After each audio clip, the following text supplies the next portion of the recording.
Good morning, everyone, and welcome to the regularly scheduled Arts, Parks, and River Committee of the Los Angeles City Council. On Monday, June 6th, I am joined by my colleague, David Rue. We will soon be joined by Bob Blumenfield, and we will have a quorum at that time. What I'd like to do to start with while we're waiting for quorum is to move to item 1, and that is Mr. Sutton-Willis, if you would read item 1, please. Yes, sir. Good morning. Item number 1, communication from the mayor relative to the appointment of Ms. Jessica Estrella to the El Pueblo de Los Angeles Historical Monument Authority for the term ending June 30, 2021. Wonderful. And do we have Ms. Estrella here today? Please step forward and welcome. Thank you.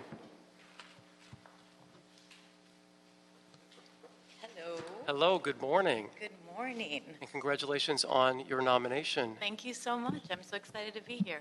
And please tell us a little bit about yourself. Great. So I'm Jessica Estrella. I'm new to Los Angeles. I got married about a year ago and relocated from the Midwest. I've owned a small business for 11 years, a communications firm specializing in branding, marketing, and PR. I have corporate background in budget management. I used to work for the Chicago White Sox and was the head of advertising. And I think that a lot of the experience that I bring to the table ties into the commission because it seems like preserving and promoting the history of Los Angeles is critical. And so I volunteered to serve in that capacity. Terrific. So you've, by Midwest, do you mean Chicago? Yes. All right. Well, welcome to LA. So you've been here for a year? 1 year, yeah. Terrific, terrific. And so what are you most excited about the possibility of accomplishing, bringing your skills to the commission? I had the opportunity to take a look at the strategic plan that Chris sent over a few days ago. And so part of me was disappointed that I wouldn't be able to have a say in the development of the plan, but then the other side of me thought it's a great opportunity to hit the ground running and implement. And one of the first sections highlighted is marketing, outreach, communications to draw more visitors and become more efficient in how the operation is run. I've been a trustee on the National Museum of Mexican Art for 5 years. So I've gone through that process of strategic planning, implementation, and budgeting. So I think that's really exciting to know that we're at the beginning of a 4 or 5 year process. Terrific. And you've been briefed on the storied history of some of the vendors and merchants who have contracts over at El Pueblo. I have not been briefed formally, but Google does a good job of I'm sure you saw all sorts of interesting things on painting Google. stories, so you take it with a grain of salt, but I do have a little bit of a perspective from having read a few articles about the vendor issues and some of the changes and opportunities.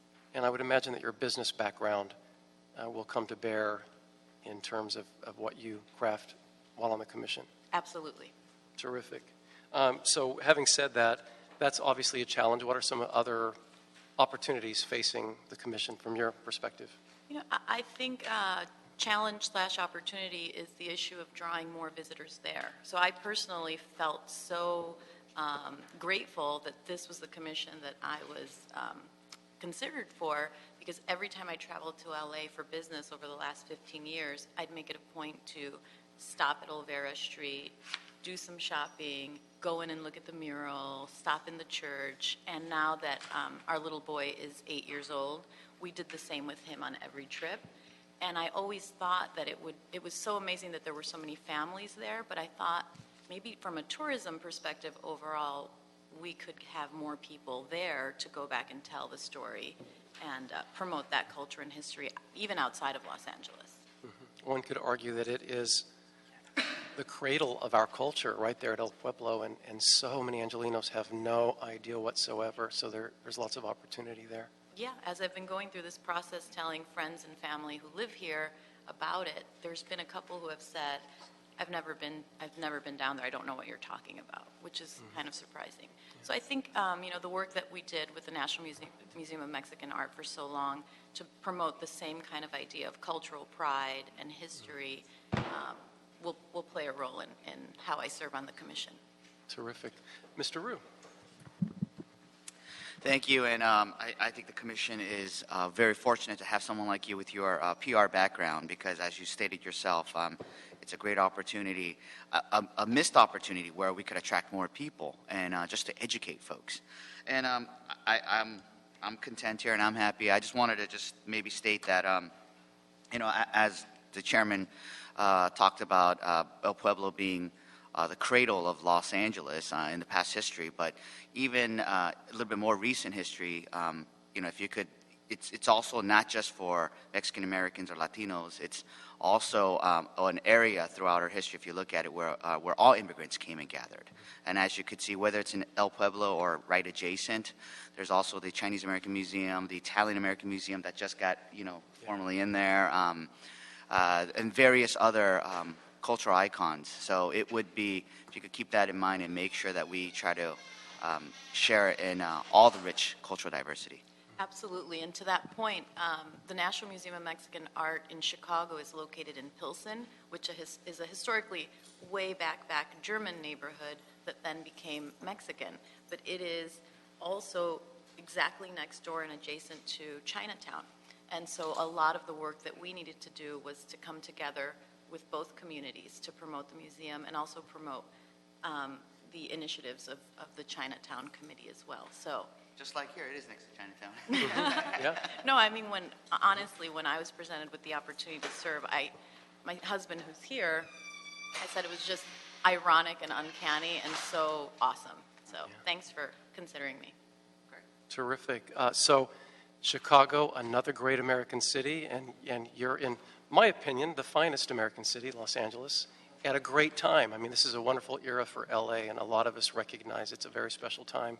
And so as we're still waiting for Mr. Blumenfield, we'll go ahead and forward you to the full council by the recommendation from the chair, and we'll get you confirmed as at the next possible date, which it might be as early as tomorrow or Wednesday. We'll have to schedule. Is it okay? We got that scheduled. Okay, terrific. Well, again, thank you so much, and congratulations on your nomination. Thank you. Thank you. And Mr. Sutton-Willis, that brings us to item 2. Item number 2, communication from the mayor to reappoint Mr. Bernardo Silva to the Board of Zoo Commissioners for the term ending June 30, 2021.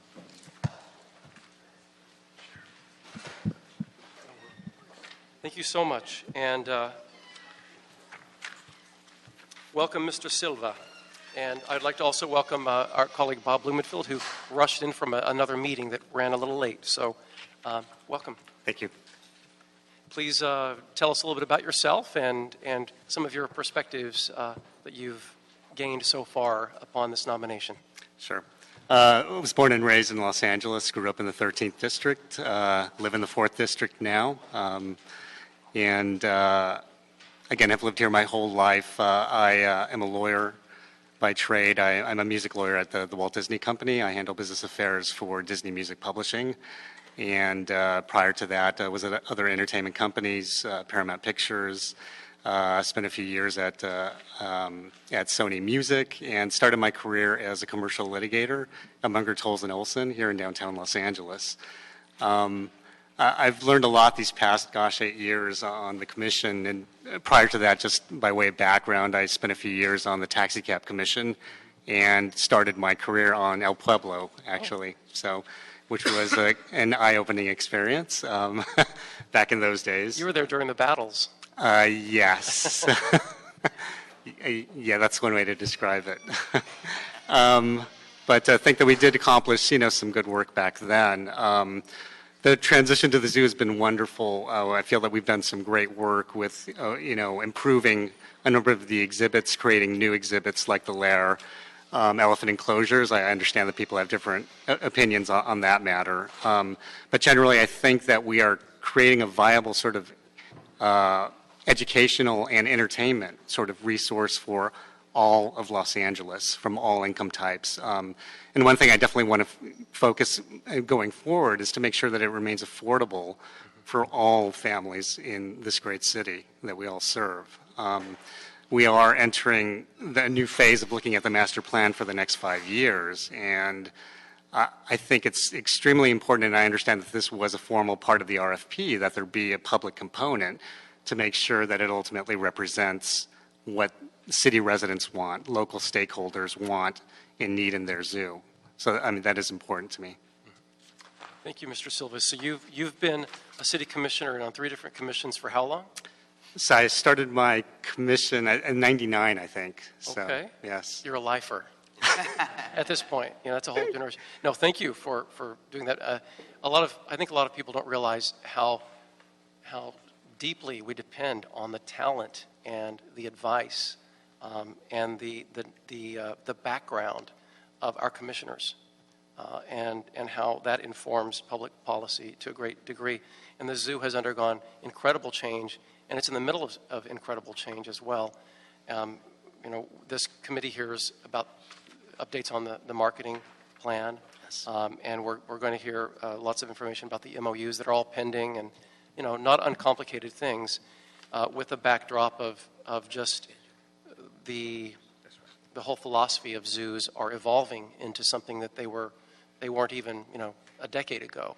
Absolutely. And with what happened in Cincinnati a couple of weeks ago and all that, and I think there's a greater sensitivity to the emotional well-being of animals in terms of making sure that there's a balance between preservation of the species and making sure that at the same time the animals that are in our keep have a life, a quality of life, and that where they're exhibited, it's not just completely for exploitation, but it's also for their own enrichment. And striking that balance, I think zoos are working toward that more enlightened sort of perspective on how we keep our animals.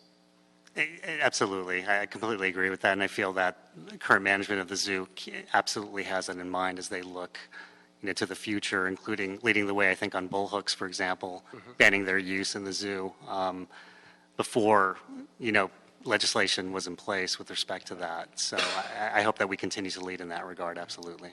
If anyone has never seen the old zoo at Griffith Park, and I was there over the weekend, it's like nightmarish to think about how the animals used to live, because the enclosures are all still there with the rusted bars, and Absolutely. it's kind of unbelievable how far we've come. And that zoo was in use, what, until 1960 or something? Yeah, early 60s. Early I think 60s. that's right, yeah. So, you know, we've come a long way, and I imagine we'll keep going Absolutely. well into the future. So you have a really good contextual knowledge now on the zoo from your time on the commission. What are some of the immediate opportunities that you see moving forward? Well, again, I mean, as we enter this next 5-year phase, I think it's critical to sort of, you know, survey local stakeholders to see what direction we want to go in as far as exhibits, et cetera. And I think a big challenge is going to be the funding of that. And I imagine that a public component will be part of that, and that we need to think critically in how that's presented to the city if we look to them for funding. And again, to make sure that it is a completely inclusive process. Personally, I've not really happy in terms of like the big cats sort of displays that we have, and hope that maybe we could look at that to the extent that we want to build things around a primary, you know, one large exhibit, that's something that we might focus on, because I just personally feel that there's not enough space for animals of that size and what we have currently, and that hopefully, you know, something that we can look at, like the Virginia Zoo has an amazing sort of savanna exhibit, like something like that. But again, you know, to the extent that public component leads us in a different direction, I'd be hard pressed to sort of argue with local stakeholders and what they want to see in their zoos.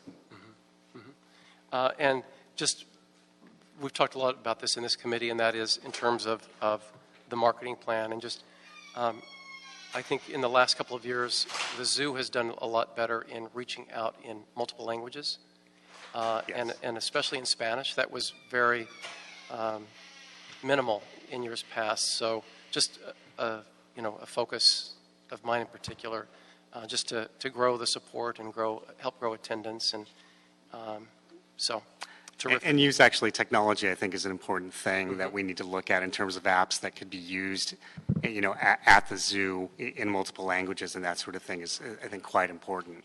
Great, great. Colleagues, Mr. Rue? No, I'm very impressed by your background, and we've seen each other at the commission before, and thank you so much for your service. As we all know, this is a volunteer position, and everything you do right goes unnoticed. and any And everything I do wrong is... any slight mistake or slight oversight on your part goes heavily noticed. So I just want to really thank you for your service, and the zoo is in my district, and I look forward to working with you and as well as Gloza, because as you stated, it's going to have to be a public-private partnership. I mean, the economy is starting to improve. Our budget situation is getting a little better, but it's definitely not to the level where it's enough to help all our parks, the zoo, and everything else. So public-private partnership, and we have a very good public-private partnership in place, and there's things that we need to fix, of course, as always, but I'm glad that we have commissioners like yourself. I appreciate that. Can I lobby for something, hopefully, with respect to a signage district for the zoo is something that I hope that we can, seriously consider in terms of creating sort of alternative revenue sources, as long as it's tastefully done, which, remains to be seen, I think. But hopefully we can get past sort of the prior history on signage districts, that have occurred and maybe come up with something constructive that could work at the zoo. Right. With the good council members' support where the zoo is, Mr. Rue, I am definitely not afraid to lean forward into what those possibilities could look like, because I'm sure that we could land on a balanced approach that doesn't result in flashing neon lights that are the size of a moving van or something. People get afraid of those types of images, but public-private partnerships are critical, and they're going to be critical moving forward on a lot of levels, I think. Yeah. Great. Thank you. Mr. Blumenfield. Great, thank you. First, I want to echo my colleagues and thank you for your years of service for the zoo. It's important to have folks like yourself who are willing to dig in and serve the city, and that's you never want to not appreciate that enough. So I wanted to start by that. Did want to ask you about the marketing. One of the issues with the zoo is that in terms of the marketing plan that was put forward, we've been way off the mark, as you know. The first couple of years, we're we're into a 6-year plan, and we're not even at, 30% or something. So what do you think has been the problem? Why are we not seeing an increase in, we're spending more money on marketing, but we're not seeing an increase in people? It's tough. We're in the entertainment capital of the world, is my opinion, and there's so many various outlets for families to spend their hard-earned dollars to do things in this great city. So I think, we need to just be as creative as we can, and to the extent that that means trying to get advertising firms to devote maybe some pro bono time to entities like the zoo could help us to I think, do a more sort of blanketed approach in the advertising that we do.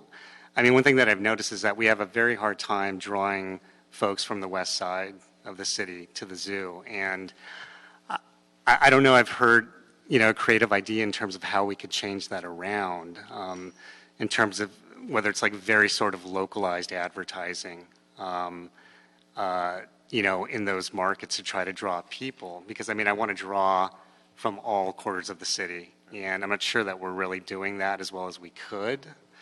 But it's tricky when you have the Disneylands, et cetera. Which is why I mentioned wanting to make sure that we remain competitively priced vis-a-vis those other outlets, that we can continue to draw in families. But it is tricky. And how much, I'm always trying to understand better the relationship with Gloza and the zoo. And Gloza as a nonprofit has its own board. Mm-hmm. They're more, I would think they spend more of their time looking at the marketing plan because that's their charge versus the zoo.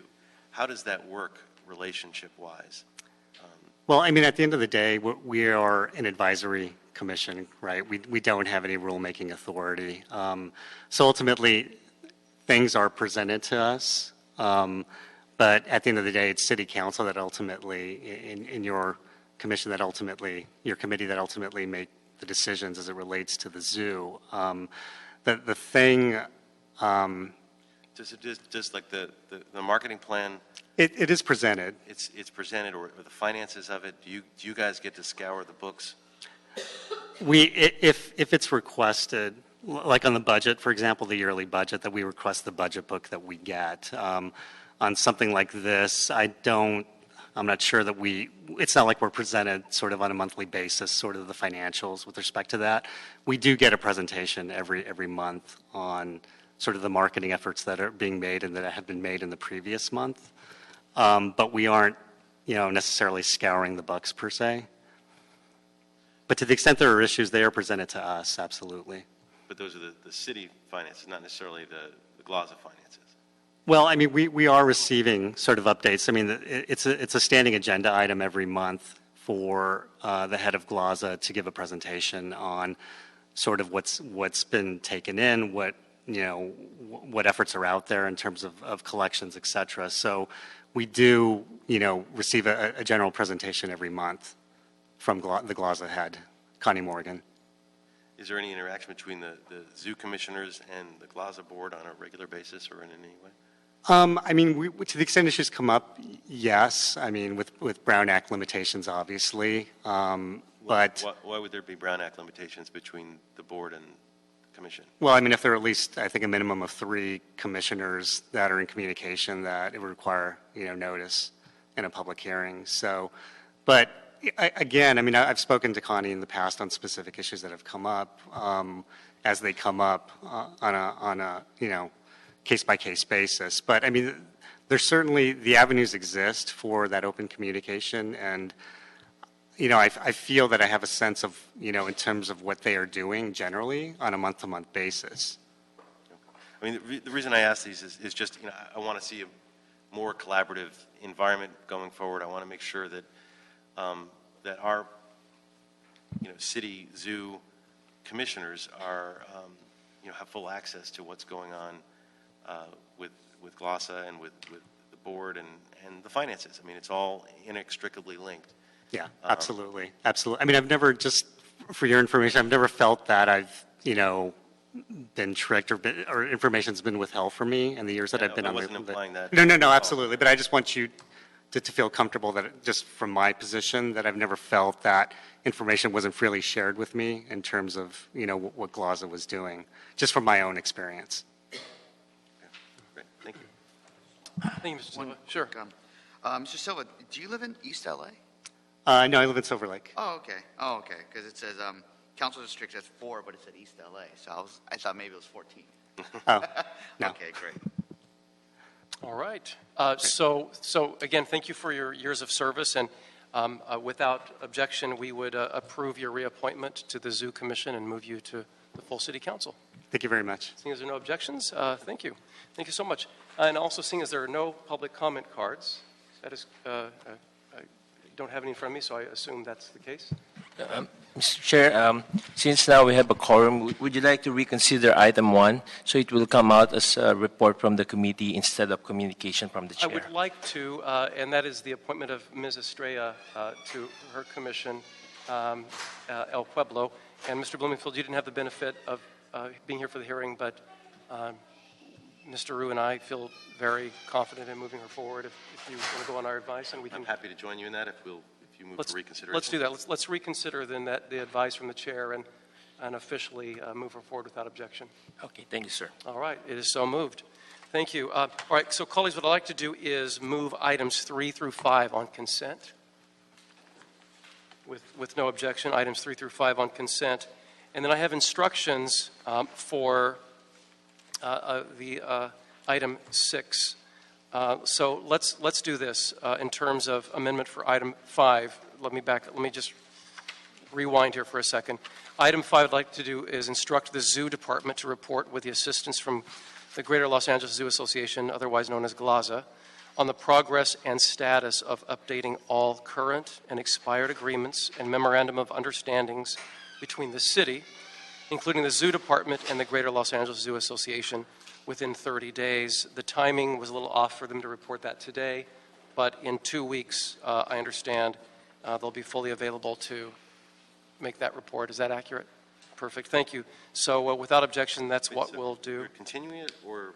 So that wouldn't be a consent then. That would be a continuation. Extend to council? Excuse me.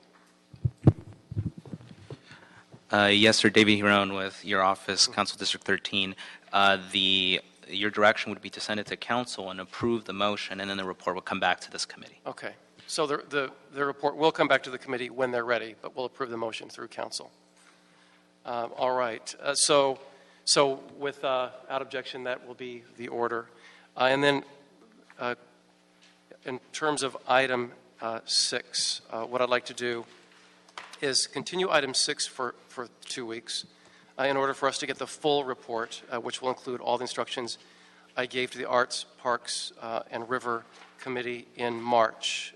And that is for the HRC and all relevant departments, including the Los Angeles Police Department component, Department of Cultural Affairs, and all relevant departments in relation to the motion that was introduced a year ago.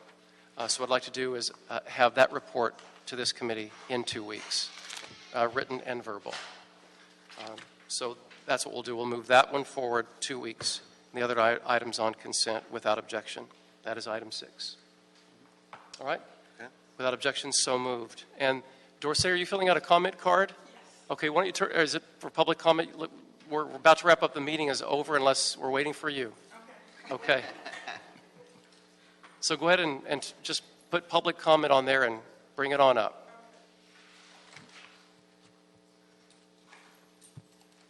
And this is for general public comment. Ms. Dorsey Dujon. Welcome. Yeah, come on up. Thank you very much. Good morning. And my name's Dorsey Dujon. I am the founder of Make Music Los Angeles, and we are a wonderful one-day, very unique music festival that takes place on June 21st. This is our 5th year, and this is actually my first time visiting this committee. And my comment is really to talk to you about Make Music LA for 2017. I have started talking to some of the business improvement districts, and I'm so out of breath already. Anyway, this year, for the first time, we have the El Pueblo de Los Angeles, which will have a wonderful event, a mass appeal guitar event. We have the Skirball Cultural Center, and we have other smaller places like the Midnight Mission that we're going to be in for the first time. And downtown Los Angeles had asked me to write a proposal where we would have music, singing, and dancing on the streets. And we couldn't get it together for this year, but I would like to ask the help of this committee to be able to really mobilize and get something incredible for next year, for 2017. So I would love to be able to put together a meeting between you and the downtown business, as well as, well, in Hollywood also. Only in Hollywood is doing, with the W Hotel, the Metro Plaza for this year. So I forgot to mention that. But would like to be able to do that and hope that we would be able to put something together for this city. If you took a look at what goes on across the country, Make Music LA is just one of 35 cities across the country that participate in this event on June 21st. New York City has 1,300 concerts in a day. This is the entertainment capital of the world. We have to show up. We really have to show up. Thank you, Dorsey. So I'm going to recommend that you meet with my staff offline and talk in detail about coming back with a proposal soon, really soon, for 2017, so that we can take a good long look at how we can help you. Thank you. All right. Thank you. Mr. Chair? Yes. Sure. And also, you can follow up with my staff as well in the audience. We have a new committee, Health, Mental Health, and Education. So if we could help propagate the message or somehow, feel free to contact my office as well. Thank you, Councilor. And we'll work jointly. Yes, thank you. All right, seeing as there are no... Mr. Chair, Yes. just for clarification, item number 6 was continued, right? Continued for 2 weeks. Yes. Thank you. Seeing as there are no other comment cards, this meeting is adjourned. Thank you.